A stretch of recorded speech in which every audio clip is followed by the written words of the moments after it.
Hello everyone, मेरा नाम है अभिषेक और आज आप सुन रहे हैं मॉडर्न हिस्ट्री। तो हमारा जो मटेरियल होगा वो सारा का सारा स्पेक्ट्रम से ही होगा। स्पेक्ट्रम जो है एक किताब है brief history of modern India के ऊपर, और इसके अंदर चैप्टर 39 तक हैं। इसके अंदर हम सारे chapters one by one cover करेंगे। आज का हमारा जो चैप्टर है वो पहला चैप्टर है sources for the history of modern India. तो जब आप सोर्सेज की बात करते हो तो इसका मतलब ये है कि आप मॉडर्न इंडिया की जो हिस्ट्री है वो आप कहाँ कहाँ से किस किस मैनर में पढ़ सकते हो। तो इसके अंदर जो मेन सोर्सेज हैं वो हमारे आर्काइवल मटेरियल्स हैं। आर्काइव्स क्या होते हैं, कितने तरह के मटेरियल्स हैं, बेसिकली 3 तरीके के हैं जो हम डिस्कस करेंगे: पब्लिक मटेरियल, प्राइवेट मटेरियल और फॉरेन मटेरियल्स। और बाकी आप न्यूज़पेपर, जर्नल्स, लोगों की बायोग्राफीज़ और जो मेमोरीज़ हैं, इन सब से भी आप हिस्ट्री पढ़ते हो।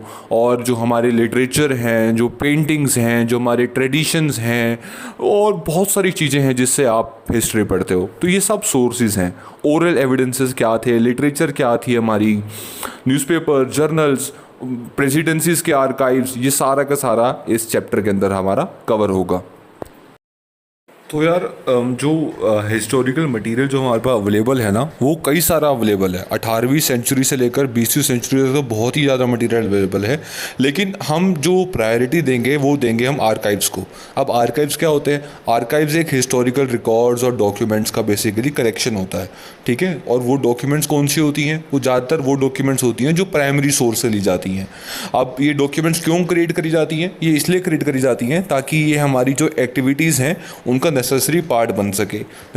एक्टिविटीज़ कैसी? Administrative activity, legal activity, social activity, commercial activity.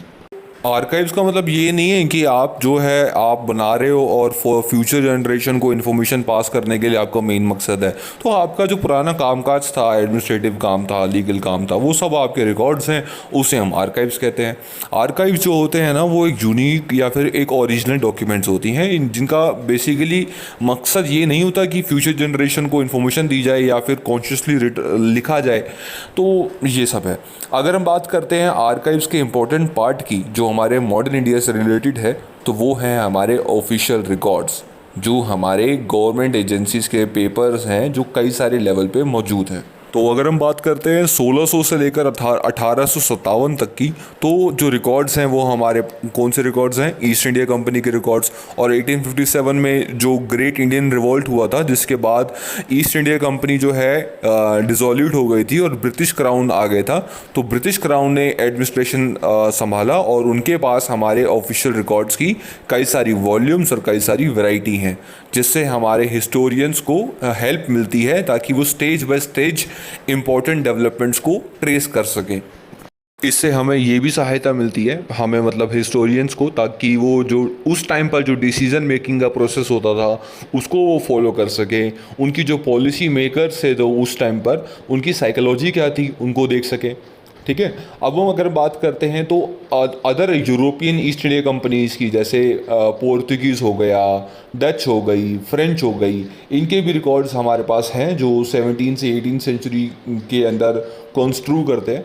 अब ये जो मटेरियल है ना, ये प्राइमरीली इम्पोर्टेंट इसलिए है क्योंकि ये इकोनॉमिक हिस्ट्री को भी उसका पॉइंट ऑफ व्यू को भी समझाता है, और साथ साथ जो पॉलिटिकल सेटअप था उस वक्त उसके बारे में भी हमें इंफॉर्मेशन ये गैदर करके देता है।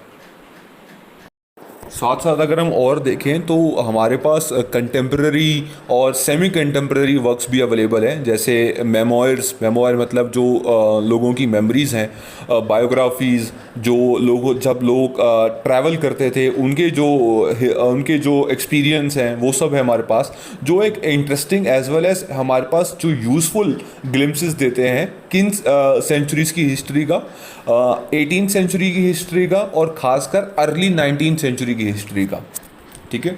अब अगला सोर्स जैसे हम देखते हैं तो न्यूज़पेपर्स या जर्नल्स जो हैं उनका उनका जो अपीयरेंस हुआ था वो 18वीं सदी के करीब करीब लेटर पार्ट में हुआ था, और वो भी बहुत वैल्यूएबल इन्फॉर्मेशन प्रोवाइड करते हैं हमारी इंडियन सोसाइटी की हिस्ट्री जानने के लिए। कौन सी हिस्ट्री? खासकर 19th एंड 20th हिस्ट्री को।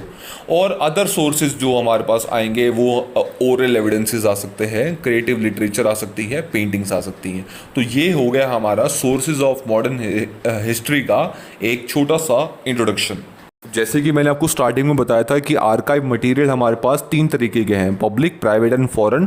तो पब्लिक में हमारे पास सेंट्रल गवर्नमेंट, स्टेट गवर्नमेंट के आर्काइव्स अवेलेबल हैं, और इंटरमीडिएट एंड सबऑर्डिनेट अथॉरिटीज़ के रिकॉर्ड्स अवेलेबल हैं, जुडिशियल रिकॉर्ड्स अवेलेबल हैं।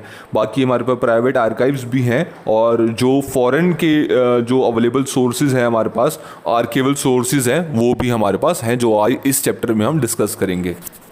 अगर हम बात करते हैं हमारे सेंट्रल गवर्नमेंट आर्काइव्स की, तो एक न्यू दिल्ली में जब आप जाओगे तो नेशनल आर्काइव ऑफ इंडिया है, ठीक है, जिन्होंने गवर्नमेंट ऑफ इंडिया से रिलेटेड काफ़ी सारा मटीरियल जो है कलेक्ट कर रखा है, और वो जो मटेरियल है ना वो बहुत ही ऑथेंटिक है, बहुत ही रिलायबल सोर्स ऑफ मटेरियल है हमारी मॉडर्न इंडियन हिस्ट्री को जानने के लिए। अब ये जो रिकॉर्ड्स हैं, ये जो नेशनल आर्काइव्स के अंदर हैं, इन्होंने इनको क्या करा हुआ है, इनको ग्रुप्स में बना रखा है। ग्रुप्स में कैसे कि इन्होंने डिफरेंट ब्रांचेस के अंदर इसको रिप्रेजेंट करा हुआ है। बेसिकली क्या हुआ था कि जो ईस्ट इंडिया कंपनी की जो हैपनिंग्स थी, जो वर्क्स थे, उन्होंने उनको खुद को ही वेरियस ब्रांचेस में डिस्ट्रीब्यूट करा हुआ था, जैसे public, journal, revenue, political, military, secret, commercial, judicial, education, ये सारे कई सारे सेपरेट सेट ऑफ रिकॉर्ड्स थे। तो इन्होंने जो नेशनल आर्काइव ऑफ इंडिया वालों ने भी ऐसे ही करा, इन्होंने भी सेपरेट सेट ऑफ रिकॉर्ड्स बना रखे हैं और उनको डिफरेंट ब्रांचेस और डिफरेंट डिपार्टमेंट्स के अकॉर्डिंग अरेंज कर रखा है। अब देखो, जो 1767 की बात है, एक जेम्स रेनल नाम के एक बंदा था, उनको हमने first surveyor general of Bengal as an appointment करा था उनका।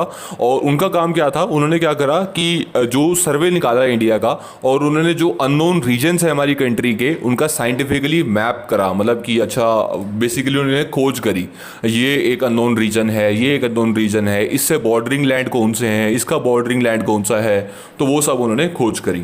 ठीक है, अब ये जो रिकॉर्ड्स हैं हमारे इंडिया के सर्वे के, एज वेल एज जो जर्नल्स हैं और जो कई सारे सर्वेयर्स थे, उनकी जो मेमोयर्स हैं, यानी कि उनकी जो एक्सपीरियंस है, उन्होंने जो चीज़ें रिकॉर्ड्स रखी थी, वो सारी की सारी वैल्यूएबल इंफॉर्मेशन तो है। वैल्यूएबल इंफॉर्मेशन ना कि सिर्फ ज्योग्राफिकल मैटर से रिलेटेड है, बल्कि हमें इससे ये भी पता चलता है कि उस वक्त हमारी जो देश की सोशो इकोनॉमिकल कंडीशंस कैसी थी, तो कंटेम्प्रेरी सोशो इकोनॉमिक कंडीशंस के बारे में और अन्य इम्पॉर्टेंट हिस्टोरिकल एस्पेक्ट्स के बारे में जानने को भी हमें मिलता है। अब यहाँ पे बोल रखा है इन्होंने कि जो हमारी प्रोसीडिंग्स होती थी पब्लिक, जुडिशियल या लेजिस्लेटिव डिपार्टमेंट्स की, तो उनके द्वारा जो प्रोसीडिंग्स के द्वारा भी कई सारा एम्पल ऑफ डाटा हमें मिला है, जो प्रोवाइड करा गया है, ताकि हम हमारे सोशल, हमारे रिलीजियस पॉलिसीज़ को उस टाइम पर जो कॉलोनियल गवर्नमेंट में थी, उनको हम स्टडी कर सकें।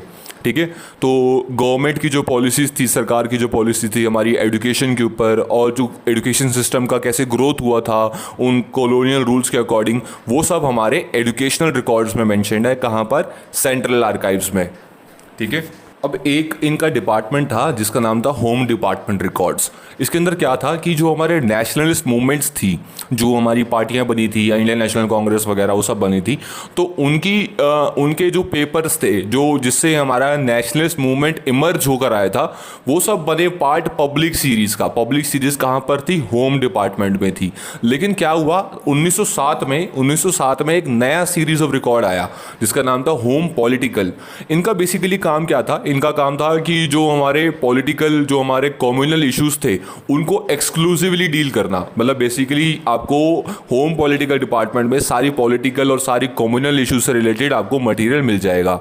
उसके बाद आता है रिफॉर्म्स ऑफिसेस, यानी कि जो हमारी जितनी भी रिफॉर्म्स हुई हैं उनके सारे रिकॉर्ड्स, जिससे हम हमारे कॉन्स्टिट्यूशनल डेवलपमेंट्स की एनालिटिकल स्टडी कर सकें कि कॉन्स्टिट्यूशन का जो डेवलपमेंट हुआ वो कैसे हुआ, किन किन रिफॉर्म्स को ध्यान में रखते हुआ है। अब कॉन्स्टिट्यूशन डेवलपमेंट की बात करी गई है यहाँ पर 1920 से लेकर 1937 तक की। तो इस टाइम पर जो डेवलपमेंट्स हुई है उनका एनालिटिकल स्टडी आपको रिफॉर्म्स ऑफिस के रिकॉर्ड में मिल जाएगा, तो आप जाइएगा ज़रूर। तो ये हो गया हमारा सेंट्रल आर्काइव। अब बात करते हैं हमारे स्टेट आर्काइव्स के बारे में। तो स्टेट आर्काइव्स के अंदर आपको हमारे जो ब्रिटिश इंडियन प्रोविंसेस होते थे पुराने टाइम पर, उनके रिकॉर्ड्स मिल जाएंगे आपको।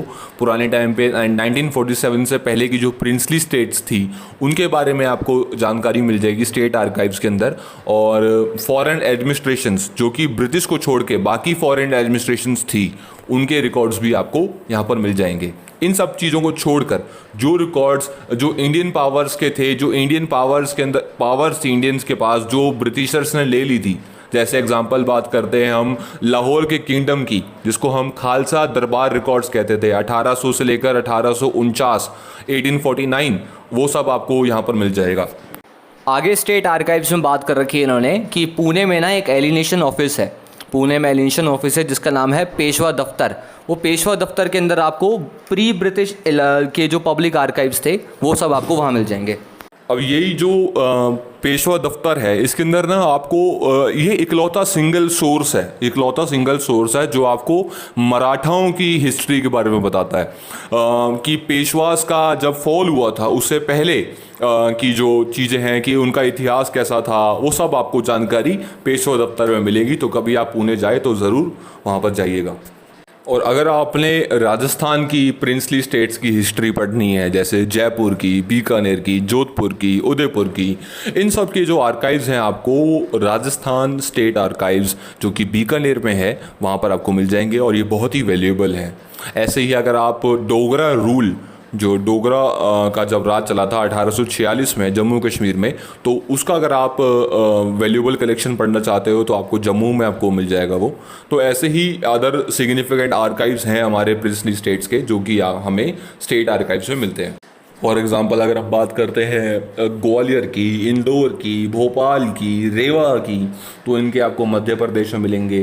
ट्रेवनकोर और कोचीन के आपको केरला में मिलेंगे। मैसूर की अगर आपको हिस्ट्री जाननी है तो आप कर्नाटका जाइए। कोल्हापुर की आपको हिस्ट्री जाननी है तो आप महाराष्ट्र जाइए। तो यहाँ हो गए हमारे स्टेट आर्काइव्स ख़त्म। अब बात करते हैं हम अपनी 3 प्रेसिडेंसीज के आर्काइव्स के बारे में। तो सबसे पहला आता है बंगाल प्रेसिडेंसी। बंगाल प्रेसिडेंसी अगर आई है और फोर्ट विलियम्स का जिक्र ना करें तो फिर मज़ा नहीं आता। तो 1756 में आपको पता ही है कि जब सिराजुद्दौला ने अंग्रेज़ों को गिरफ्तार कर लिया था, फोर्ट विलियम्स के अंदर कैप्टिवेट कर लिया था, तो अफसोस जो फोर्ट विलियम्स के रिकॉर्ड्स हैं वो तो खो गए थे, दे वर लॉस्ट। बट अगर हम बात करें बंगाल प्रेसिडेंसी के जो ब्रिटिशर्स जब उन्होंने जीत हासिल करी थी बैटल ऑफ प्लासी के अंदर 1756 के अगले साल ही बैटल ऑफ प्लासी हुई थी। बहुत ज़्यादा गुस्सा आया था उनको और अंग्रेज़ों ने क्या करा, फिर सिराजुद्दौला के जो सिपाही हैं, उनका नाम था मीर जफ़ार, उनको रिश्वत देकर उनको बोला कि हम आपको अगला नवाब बनाएंगे। तो फिर उन्होंने युद्ध जीत लिया था ब्रिटिशर्स ने। खैर ये हम बहुत ज़्यादा डिटेल में पढ़ेंगे आगे। तो इनकी जो बंगाल प्रेसिडेंसी के रिकॉर्ड्स है ना, ये एक कंप्लीट सीरीज़ में नहीं है। जितना भी है, जितना भी हमें बचा सके वो हमें हमारे पास पड़ा है। अब वो कैसे पड़ा है, वो नेशनल आर्काइव ऑफ इंडिया में आधा आपको मिल जाएगा और आधा आपको वेस्ट बंगाल के जो स्टेट आर्काइव्स हैं वहाँ पर आपको देखने को मिल जाएगा। तो एक बात याद रखिएगा कि जो बंगाल में है वो है फोर्ट विलियम्स और जो मद्रास में है वो है फोर्ट सेंट जॉर्ज। ठीक है। तो मद्रास प्रेसिडेंसी की बात करते हैं तो 1670 से लेकर इसमें कई सारे रिकॉर्ड शामिल करे गए हैं, गवर्नर के करे गए हैं, काउंसिल्स के करे गए हैं जो फोर्ट सेंट जॉर्ज में थे। अब इस रिकॉर्ड्स के अंदर क्या हुआ कि कई सारी इन्फॉर्मेशन बता रखी हैं कि इंडिया जो इंग्लिश ईस्ट इंडिया कंपनी थी, इंग्लिश ईस्ट इंडिया कंपनी की क्या पॉलिटिकल पावर्स थी साउथ में और डेक्कन रीजन्स में, और एंग्लो फ्रेंच स्ट्रगल के बारे में बता रखा है, और इंग्लिश के जो मतलब इंग्लैंड के जो कन्फ्लिक्ट्स थे हमारी इंडियन पावर्स के साथ, उन सब के बारे में बता रखा। तो आपको काफ़ी ज़्यादा डिटेल आपको यहाँ पर मिलेगी। अब बात करते हैं हम अगर बॉम्बे प्रेसिडेंसी के बारे में, तो बॉम्बे प्रेसिडेंसी जो उनके जो आर्काइव्स हैं वो महाराष्ट्र सेक्रेटेरिएट रिकॉर्ड ऑफिस में है जो कि मुंबई में है, और ये एक्सट्रीमली यूज़फुल सोर्स है हमारी वेस्टर्न इंडिया की हिस्ट्री जानने के लिए। महाराष्ट्र, गुजरात, सिंध और कन्नड़ भाषा बोलने वाले डिस्ट्रिक्ट्स जो हमारे पुराने बॉम्बे प्रेसिडेंसी में थे, जो इनकॉर्पोरेट हो गए हैं मैसूर में 1956 के अंदर, उनके बारे में भी आपको इसके अंदर बता रखा है। तो अब हमने अंग्रेज़ों के बारे में तो पढ़ लिया, अब हम अदर यूरोपियन पावर्स की जो आर्काइव्स हैं उनके बारे में पढ़ लेते हैं। तो अगर हम पोर्तुगीज़ की बात करते हैं तो पोर्तुगीज़ का गोवा में बहुत ज़्यादा राज चलता था। ठीक है, वो गोवा उन्हीं के पास था बेसिकली। तो गोवा में आपको पोर्तुगीज़ के आर्काइव्स देखने को मिल जाएंगे 1700 से लेकर 1900 तक के जो पीरियड है उसके खासकर। ठीक है, तो पोर्तुगीज़ की पोजीशन जो है इंडिया में, उनकी जो हिस्ट्री है वो, उनकी जो भी आपको वैल्यूएबल डॉक्यूमेंट्स है वो गोवा में मिलेगी। जो भी ऑर्डर्स, जो भी डिस्पैचेस होते थे लिस्बॉन से लेकर, जो लिस्बॉन से आते थे गोवा में रिसीव्ड होते थे, और जो रिस्पॉन्सेस, जो रिपोर्ट्स इंडिया से डिस्पैच होती थी पोर्टुगल में जाती है, ये सारी एक तरह से कॉन्स्टिट्यूट करती हैं हमारे पास क्या, एक most significant historical material among the Portuguese archives. तो पोर्तुगीज़ की कहानी सारी आपको गोवा में देखने को मिलती है। अब बात करते हैं हम डच के बारे में।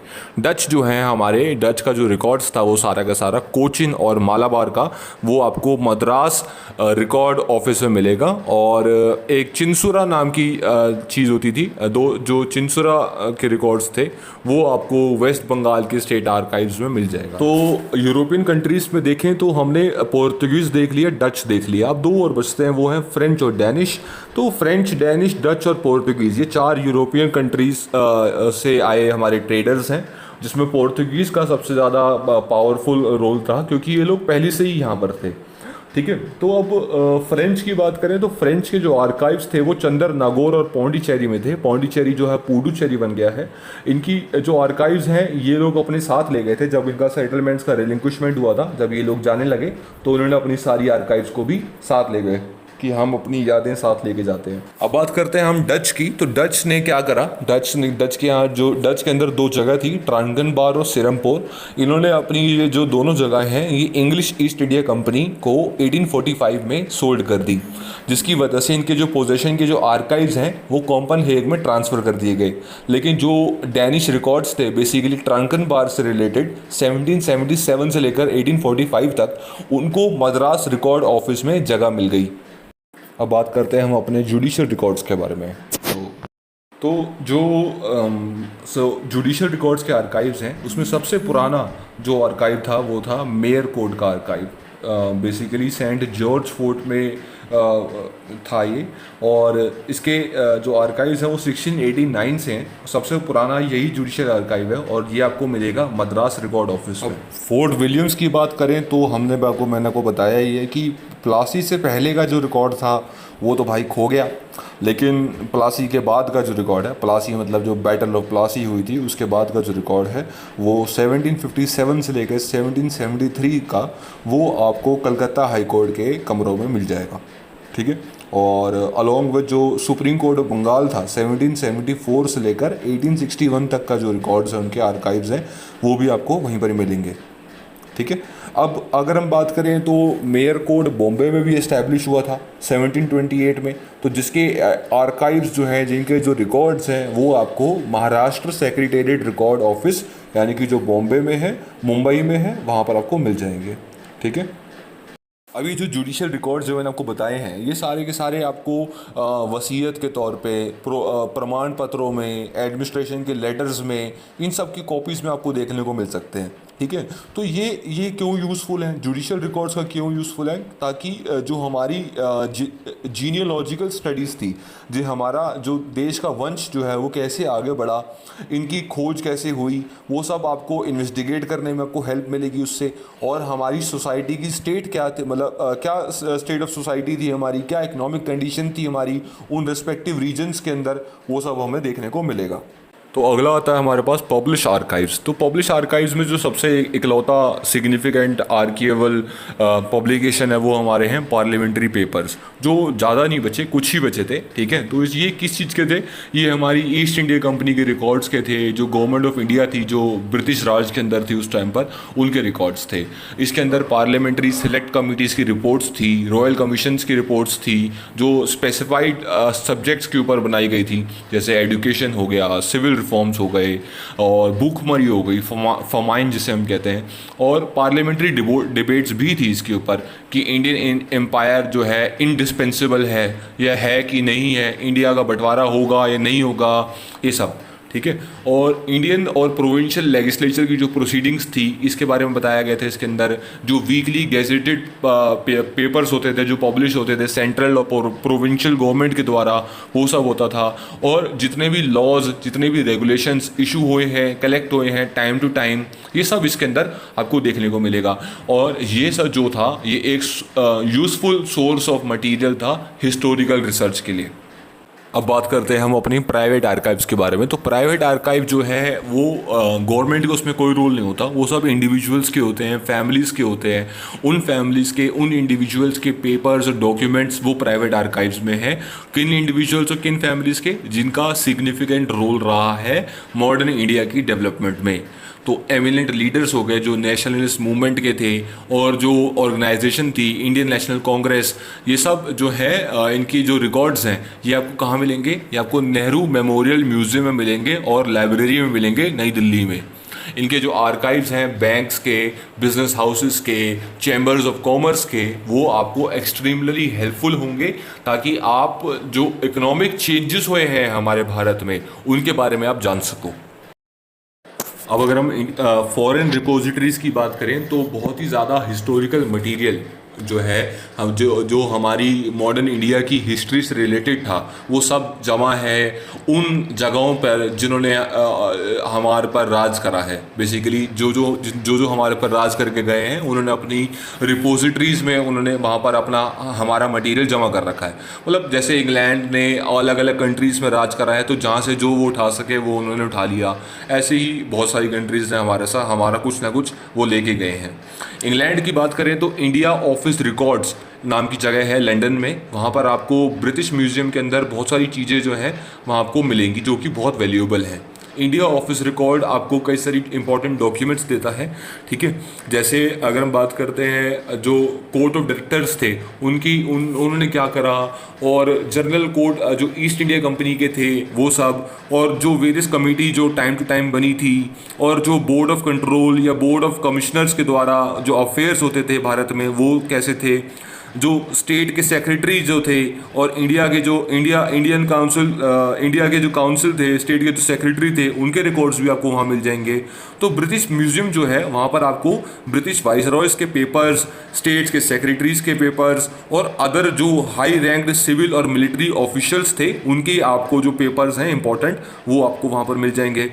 और जो मिशनरी सोसाइटीज़ होती थी, मिशनरी यानी कि क्रिश्चियन सोसाइटीज़ होती थी, जो चर्च मिशनरी सोसाइटी थी लंदन की, वहाँ पर आपको मिल जाएंगे। आपको एक इनसाइड व्यू दिखा देंगे आपको कि प्री इंडिपेंडेंट इंडिया का एजुकेशनल डेवलपमेंट कैसे हुआ, सोशल डेवलपमेंट कैसे हुआ, ठीक है। अब हम फ्रेंच और डच की बात करते हैं तो फ्रेंच के जो आर्काइव्स है, जो हमारी सोशो पॉलिटिकल कंडीशन थी जो फ्रेंच के टाइम पर, जो कॉलोनीज थी, जो वॉर होता था, जो फ्रेंच मिनिस्ट्रीज़ के फॉरेन अफेयर्स थे, वो सब आर्काइव्स आपको आर्चीव्स नेशनल में मिलेंगे पेरिस के अंदर। ऐसे ही डच ईस्ट इंडिया कंपनी के जो रिकॉर्ड्स हैं वो आपको रिचकर चीफ नाम की जगह है जो हेग के अंदर है, के अंदर है, वो आपको वहाँ मिल जाएंगी। ऐसे ही डेनिश और पोर्तुगीज़ ने अपने कोपेनहेग और लिस्बन में रखे हुए हैं, ठीक है।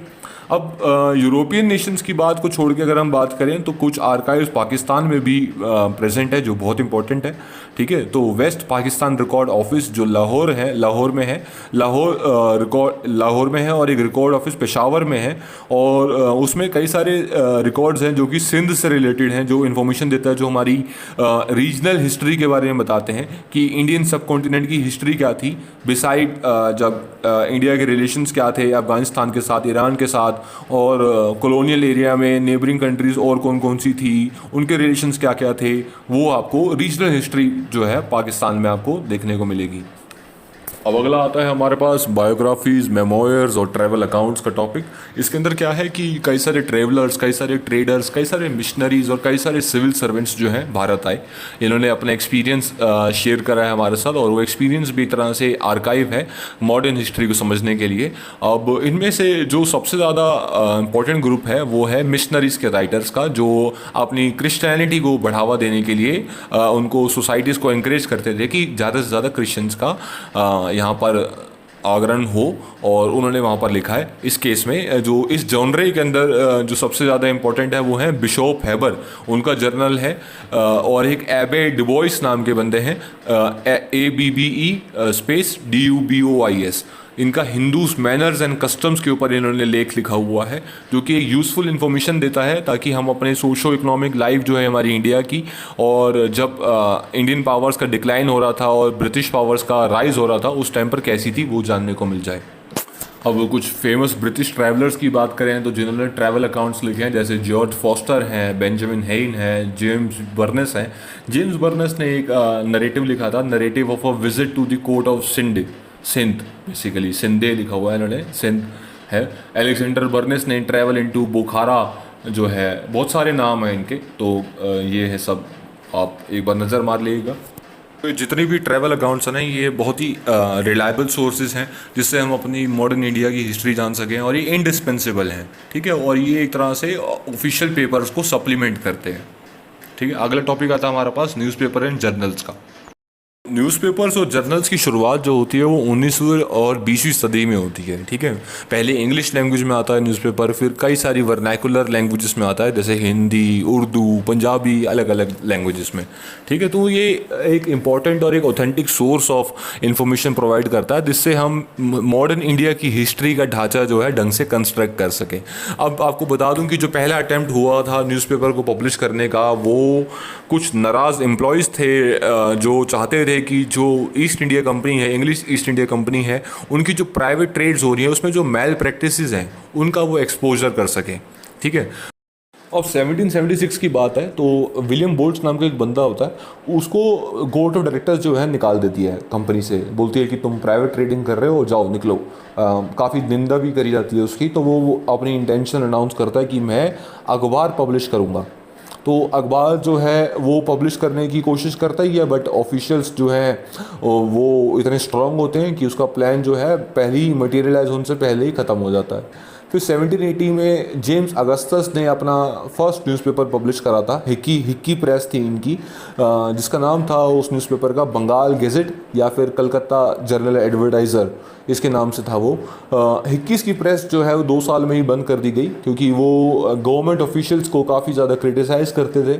उसके बाद क्या हुआ कि कई सारे न्यूज़पेपर्स आए, जैसे कलकत्ता गेजेट आया 1784 में, फिर मद्रास कुरियर आया 1788 में, फिर बॉम्बे हेरोल्ड आया 1789 के अंदर। तो ये जो न्यूज़पेपर्स हैं और ये जर्नल्स हैं, ये बेसिकली उस टाइम पर इंटेलेक्चुअल्स को एंटरटेनमेंट प्रोवाइड करवाते थे। बेसिकली जो यूरोपियंस और एंग्लो इंडियंस थे उनके लिए मेन ये चलता था। उसके बाद जब 19वीं सदी आई, 19वीं सदी के सेकंड हाफ तक कई सारे पावरफुल न्यूज़पेपर्स सामने आए और एडिटेड हुए, पब्लिश्ड हुए, बहुत ही फियरलेस जर्नलिस्ट के द्वारा और डिस्टिंग्विश करे गए उनके द्वारा। मज़े की बात तो ये है कि अराउंड 1/3 जो है फाउंडिंग फादर जो है इंडियन नेशनल कांग्रेस के 1883 में, 1885 में, वो सारे के सारे जर्नलिस्ट थे। तो कई सारी पब्लिकेशंस करी हैं उन्होंने, द हिंदू एंड द स्वदेश सैमिटेरियन, ये सारे कई सारे हैं। और जी सुब्रमण्यम अय्यर इनकी एडिटरशिप में ये पब्लिकेशंस हुई हैं। ये बहुत इंपॉर्टेंट न्यूज़पेपर्स हैं। केसरी और महारत, ये सारे भी इंपॉर्टेंट न्यूज़पेपर्स हैं जो आपको ध्यान में रखने चाहिए।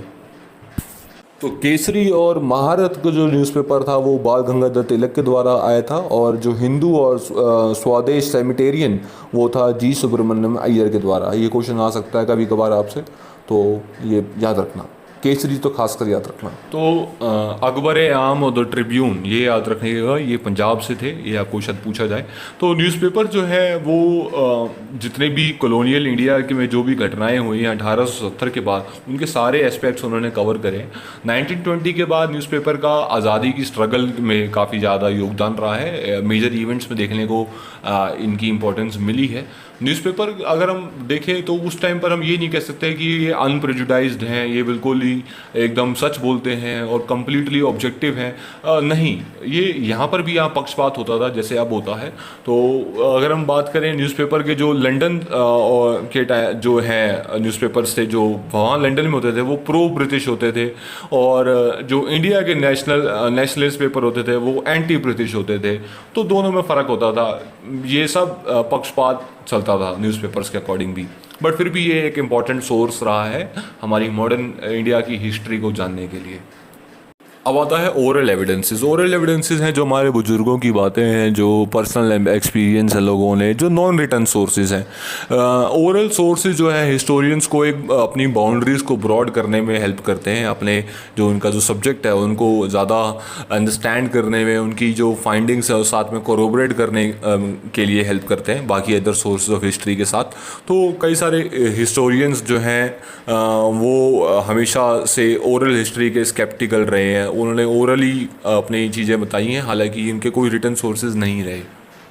अब बात करते हैं क्रिएटिव लिटरेचर्स की। तो इंडो यूरोपियन जो कांटेक्ट था उसमें जो सबसे इम्पोर्टेंट आउटकम रहा है वो नॉवेल्स का ही रहा है, जो कि 19वीं सदी के लेटर हाफ में इमर्ज हुई थी। तो सबसे पहले और इम्पोर्टेंट राइटर जो है इस पीरियड में 1838 से 1894 तक जो इनका काल रहा है वो है बंगाली नॉवलिस्ट बंकिम चंद्र चटर्जी। इनकी जो नॉवेल्स हैं वो सारी की सारी ज़्यादातर हिस्टोरिकल्स हैं, और सबसे ज़्यादा जो इम्पोर्टेंट और बेस्ट नोन अमंग नॉवेल्स है वो है आनंद मठ 1882 की, और इनका एक पावरफुल लिरिक है जो कि वंदे मातरम, जो कि इन्होंने गाया है। और इन्होंने डिपिक्शन करी थी सन्यासी रिवोल्ट की 1760 की अपनी नॉवेल्स में। इनकी जो आखिरी नॉवल थी उसका नाम था राजसिम्हा, जिसको हम ग्रैंड फिनाले की तरह ट्रीट करते हैं इस इनके रिमार्केबल करियर का। ठीक है, उसके बाद आता है इच्छाराम सूर्यराम देसाई 1853 से 1912 तक, जो कि बहुत ही फाइन स्कॉलर रहे हैं मेडिएवल गुजराती लिटरेरी हिस्ट्री के। इनकी पहली नॉवल थी हिंद अन Britannica, which was one of the earliest Indian novels with political overtones। ऐसे तमिल राइटर्स रहे हैं, मलयाली राइटर्स रहे हैं, कई सारे राइटर्स रहे हैं।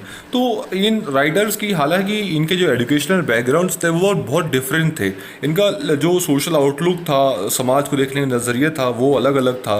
बट इनकी जितने भी राइटर्स थे इन्होंने सब ने एक रियलिज्म की सेंस शेयर करी है, वास्तविकता की जो सेंस होती है वो उन्होंने शेयर करी है। जो इनका इनका इनका जो रुचि थी, इनका जो इंटरेस्ट था अपनी ज़िंदगी में, वो सबसे ज़्यादा इनका जो लगाव था उन मार्जिनलाइज्ड या उन ओप्रेस्ड सेक्शंस जो सोसाइटी के थे उनके साथ था। जो पिछड़े लोग थे, जो दबे कुचले लोग थे, उनके बारे में ज़्यादातर लिखते थे। इनकी जो नॉवेल्स हैं वो हमें पिक्चर देती है कि उस टाइम पर जो सोशल जो ज़िंदगी थी लोगों की, जो समाज था उस वक्त, वो कैसा था। तो अब पेंटिंग्स की बात करें तो कई सारी इन्फॉर्मेशन हमारी सोशो इकोनॉमिक कंडीशंस पे, हमारे पॉलिटिकल, हमारे कल्चरल लाइफ के ऊपर उस कॉलोनियल पीरियड्स के अंदर इन पेंटिंग्स से हमें देखने को मिलती हैं। कंपनी की पेंटिंग्स, और जिसे हम पटना कलम के नाम से रेफ़र करते हैं, कंपनी की जो पेंटिंग्स थी, ईस्ट इंडिया कंपनी की जो पेंटिंग्स हैं पटना कलम के नाम से इमर्ज हुई हैं। ये एक तरह से पैट्रोनेज हैं ईस्ट इंडिया कंपनी का। तो ये पिक्चराइज करता है कि उस टाइम पर लोग कैसे होते थे, उनका रहन सहन कैसा होता था, कैसे उनके फेस्टिवल्स होते थे, ट्रेड होता था, क्या डांस होता था, लोगों की पोशाक क्या होती थी, जब वो अपने काम करने जाते थे तब वो कैसे दिखते थे। ठीक है, तो कंपनी की जो पेंटिंग्स हैं वो पॉपुलर रही हैं 19वीं सेंचुरी, पूरी 19वीं सदी में पॉपुलर रही हैं। जब तक फोटोग्राफी का जो सिस्टम आ गया था 1840 में, कैमरा का सिस्टम आ गया था, उससे पहले पेंटिंग्स ही पॉपुलर होती थी, लेकिन उसके बाद वो उसका क्रेज़ कम हो गया। तो पिक्टोरियल इमेजेस जो हैं वो प्रोड्यूस करी थी ब्रिटिश और इंडियंस ने। इनकी paintings, pencil drawings, etchings, posters, cartoons, बाजार प्रिंट, ये स्पेशली एक इम्पॉर्टेंट रिकॉर्ड रहा है 1857 के ग्रेट इंडियन रिवोल्ट को दिखाने की कोशिश करी गई हैं। और कई सारे ऐसी भी पेंटिंग्स हैं जिसमें ये बोला गया कि ये देखो, एक पेंटिंग में ब्रिटिश हीरोज़ को बचा रहे हैं, विद्रोहियों को रोक रहे हैं, रिप्रेस कर रहे हैं। तो ऐसी कई सारी पेंटिंग्स हैं, जिसमें एक पेंटिंग थी रिलीफ ऑफ लखनऊ, वो पेंट करी थी थॉमस जॉन्स बार्कर ने 1859 में, उसका एक एग्जाम्पल है ये। ऐसी एक पेंटिंग है जिसका नाम था इन मेमोरियम जो पेंटिंग थी वो जोसेफ नोएल पैटोन ने बनाई थी। वो उस पेंटिंग में 1857 के जो 2 साल बीते हैं वो सब रिकॉर्ड उन्होंने उस पेंटिंग में करा है। ये जो इन मेमोरियम की पेंटिंग है, इसके अंदर क्या होता है कि एक दिखाया गया है कि औरतें जो हैं, इंग्लिश औरतें जो हैं, इंग्लिश वेमेंस जो हैं और जो चिल्ड्रंस हैं, उनको एक गोला में बिठाया गया है। वो बहुत ही हेल्पलेस हैं, बहुत ही इनोसेंट हैं और वो उनको निंदा करी जा रही है, उन पे अत्याचार करे जा रहे हैं, वो अपनी मौत का इंतज़ार कर रहे हैं। तो ये सब इमोशंस को प्रोवोक करने के लिए पेंटिंग्स बनाई जाती हैं। अब ये जो पेंटिंग्स हैं जैसे म्यूटिनी पीरियड की हैं, ये सब हमें एक इम्पॉर्टेंट है, ये हमारी हिस्टोरियंस को मदद करती हैं ताकि वो इंटरप्रेट कर सकें, अंडरस्टैंड कर सकें कि वर्ल्ड व्यूज़ क्या था ब्रिटिशर्स को लेकर, इंडियंस को लेकर इन मेजर इवेंट्स के ऊपर। ऐसी कालीघाट नाम की एक पेंटिंग थी जो कि कलकत्ता में थी 19वीं सदी के अंदर। वो उसमें सिर्फ मिथोलॉजिकल फिगर्स के बारे में बात नहीं कर रखी, बल्कि जो जो लोगों की आम जिंदगी थी, हर रोज़ की जो रोज़मर्रा की ज़िंदगी थी, उसके बारे में भी उसमें काफ़ी कुछ बताया है। ये पेंटिंग्स जो है एक तरह से कमेंट करती हैं कि उस टाइम पर सोशल ईविल कितना था हमारे यहाँ पर। तो कई सारी पेंटिंग्स जो हैं सटायर हैं, जो जिसमें जो लोगों ने कई तरीके से सर्टेन मोड्स जो हैं लोगों ने अडॉप्ट करे थे उस वक्त, तो वो सब हैं। अगर हम उन आखिरी दशकों की बात करते हैं तो एक नया आर्ट मूवमेंट जो है वो इमर्ज हुआ था, साथ में ये नेशनलिज्म के साथ ही। तो कई सारे आर्टिस्ट थे जैसे नंदलाल बोस, राजा रवि वर्मा इस नए ट्रेंड के रिप्रेजेंटेटिव्स थे। ऐसी एक बंगाल स्कूल का निर्माण करा गया था रविंद्रनाथ टैगोर के नेफ्यू के द्वारा, अबानिंद्रनाथ टैगोर, और साथ में उनके जो प्रिंसिपल बने थे उस कलकत्ता स्कूल के, वो उनका नाम था E.B. हेवल। तो ये जो है ये सारी चीज़ें बहुत ही एक वाइटल रोल प्ले करती है हिस्ट्री को जानने के लिए। हालांकि ये जो पेंटिंग्स थी ये इंडियन मेथोडोलॉजी और कल्चरल हेरिटेज को प्राइमरली फोकस करती हैं, बट फिर भी ये एक इम्पॉर्टेंट सोर्स रही हैं जिससे हम मॉडर्न आर्ट मूवमेंट हमारे भारत की जान सकें और आर्ट हिस्टोरियंस के बारे में हम जान सकें। तो ये था हमारा chapter sources for the history of modern India. आशा करता हूँ आपको पसंद आया होगा। Thank you.